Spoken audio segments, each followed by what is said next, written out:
WSL の14節が終わった時点での順位表を背景に示しておきます。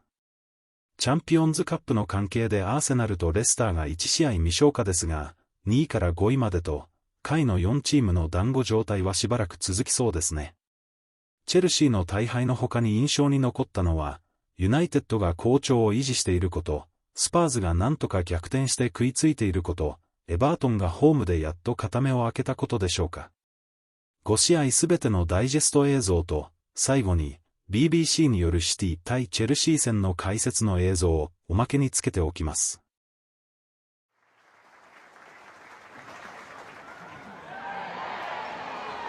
And here come Brighton again, Rule into Haley, nice back heel, Seike! What a goal from Kiko Seike! Yeah, it's no surprise that Seike, she's a phenomenal player. That little touch there, brilliant. Just sets herself outside the boots, and what a great goal. Backwards to Pattinson, out to Lanari, Haley is pressuring, chasing. Rule wins it back. Charlie Rule.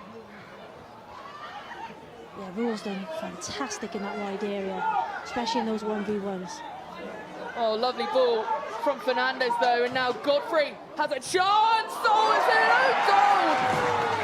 It's Minami with an equaliser, own goal for London City. All the work from Freya Godfrey, the superb cross, and if Minami hadn't been there, Isabel Goodwin would have been.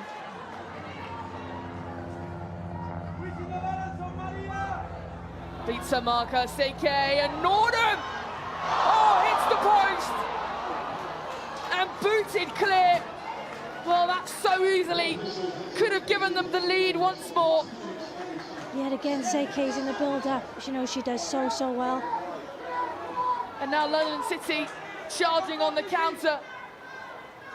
Godfrey. Godfrey! Oh, what a goal! Freya Godfrey! Well, it's come on the counter, on the attack. Nice off ball from Aslani. And Godfrey skips past Solis Lagers and curls it beautifully into the top corner.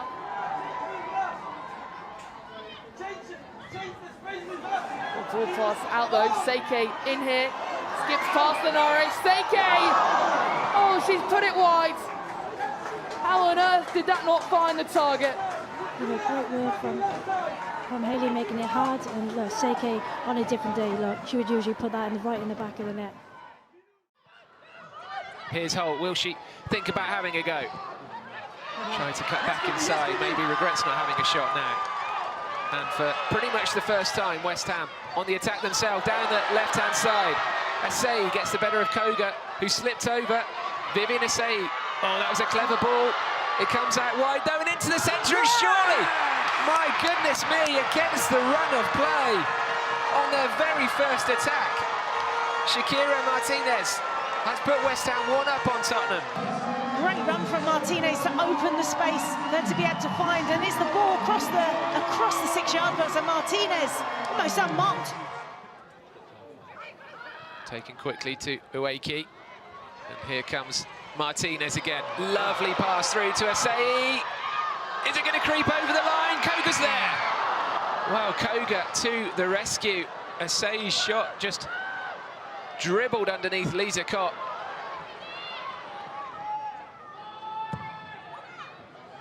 To the far post. Endo was there only as far as Blackstad, and then headed over the top by Drew Spence. Really difficult one for Drew Spence to direct, because Blackstad got all the power on it. Possibly Spurs' best hope at the moment of creating something out of nothing. Spence switches play across to Koga. Rybrink is out there. Shot comes in. Oh, what a goal that is! Well, that is exactly what Tottenham needed. It's a fantastic strike from the edge of the box, and only one thought in her mind, into the back of the net. This is what Tottenham needed. Here's Vonderla, who actually has looked really good today as well. We've spent a lot of time talking about Martinez here. And a save. Oh, the header, what a save on the line. West Ham still very much in this game. Great save on the line from Kopp. She got down so quickly to this. Yeah, absolutely. All she can do is get a hand to it. It falls into the path of Koga, who's there, reacts first to make the clearance, but top save from Kopp.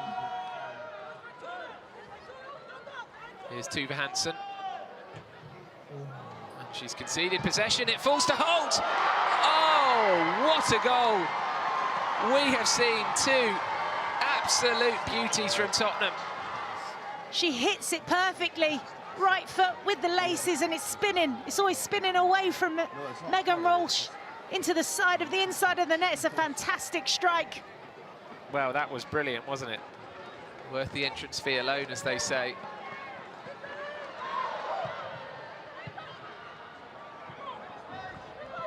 Oh, that's a painful one for both players.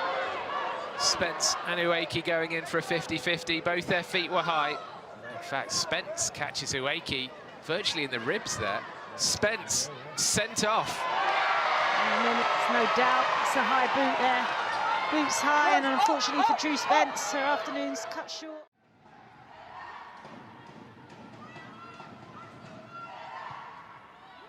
Forward from Brosnan.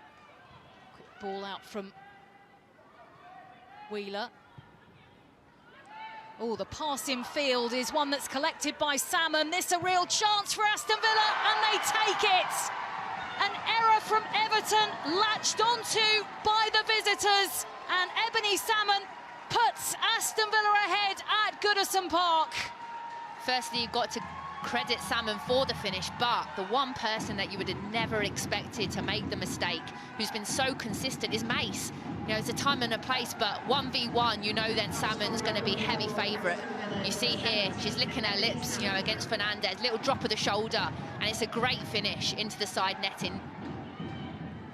Mace and Momiki wait behind this free kick. It's left to the left boot of Momiki. Oh, D'Angelo had to push that wide. I think it was Deslond, actually, one of the Aston Villa players, has nearly scored an own goal, so D'Angelo does great there. Corner then. Comes to the far post, oh, and is headed in! And that is the equaliser that Everton had been threatening since going behind. It's a great set piece. What a ball by Mace. But she's free. I mean, for Aston Villa, firstly, that's poor. But it's great the way she heads it down, guides it, and credit to Everton, they deserve that. They've been the better team the last 5 minutes. Oh, twist and a turn from Hayashi.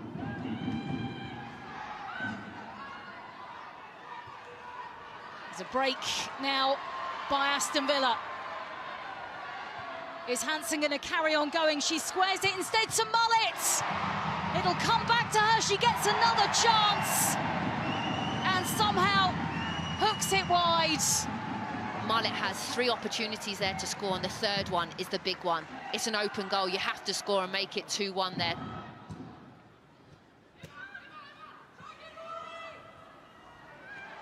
Comes to Magabaro. Now with Vignola. Vignola onto her right boot. She tries to curl it in! Denied by the frame of the goal.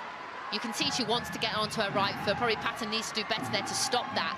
So unlucky. There's not much more that she could do there. Near perfection. Everton have a late free kick. Yeah, big moment for them.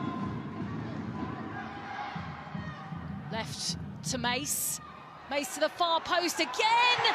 It's Martina Fernandez, and she might well have won this for Everton. Her second goal of the game, Everton's second as we head into stoppage time.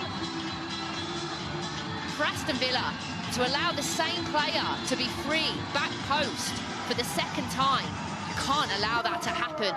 It is finished. Everton 2, Aston Villa 1. It's a historic rivalry between two clubs. There is a chasm between them in the WSL table, but with Liverpool rediscovering their form in 2026, this one may not be a foregone conclusion.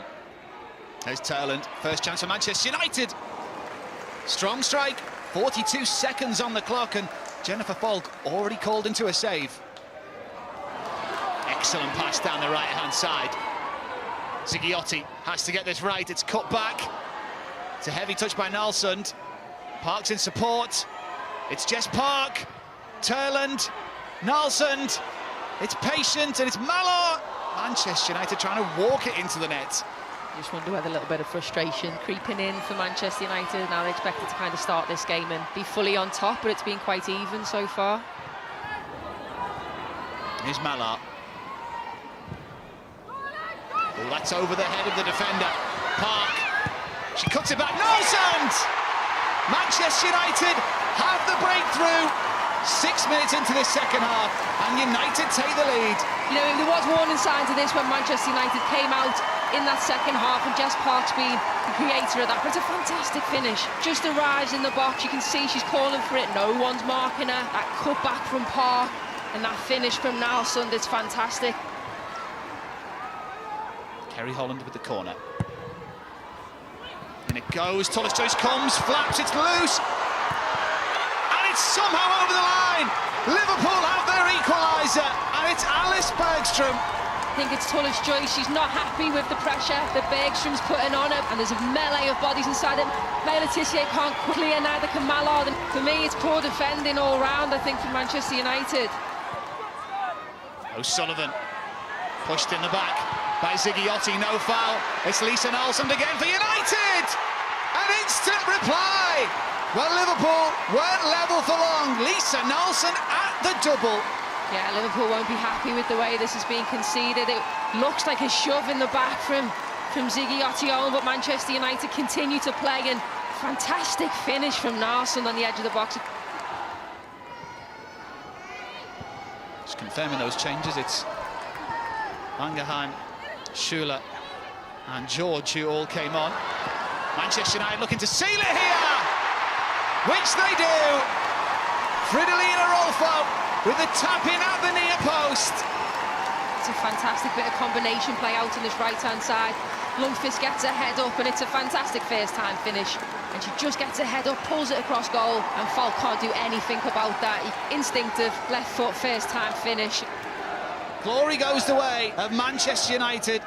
Manchester United 3, Liverpool 1. Corner kick for City.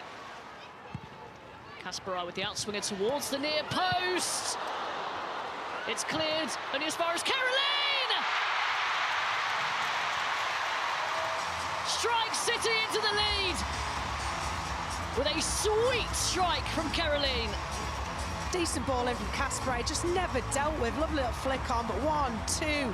No one presses down the line. Little nick off, I think it was Baltimore in the end, but just sloppy. But Manchester City have earned this lead at the Etihad. Berman. Now Cuthbert. Drops the shoulder. Walsh. Now Lauren James. Tries to find Captain! Flag is up. I mean, as soon as you start thinking, wow, Lauren James has not been in the game at all, this sort of thing happens. It is fractionally offside, right call from the assistant. Yamashita will be glad that one's chalked off. Cuthbert on the ball. They've not created much from open play. Taken short, Baltimore back for Cuthbert. It's Walsh! That was travelling. Did you watch the swerve? And this was never and isn't a prolific goal scorer. This one would have been sweet. Baltimore picks out Cuthbert. And had to be touched over by Yamashita. And that's the best passage of play I've seen from Chelsea. Baltimore involved, Cuthbert involved with the strike. Chelsea are scratching around for some sort of opening. Captain loses it. Miedemar trying to play in Shaw. Makes it 2!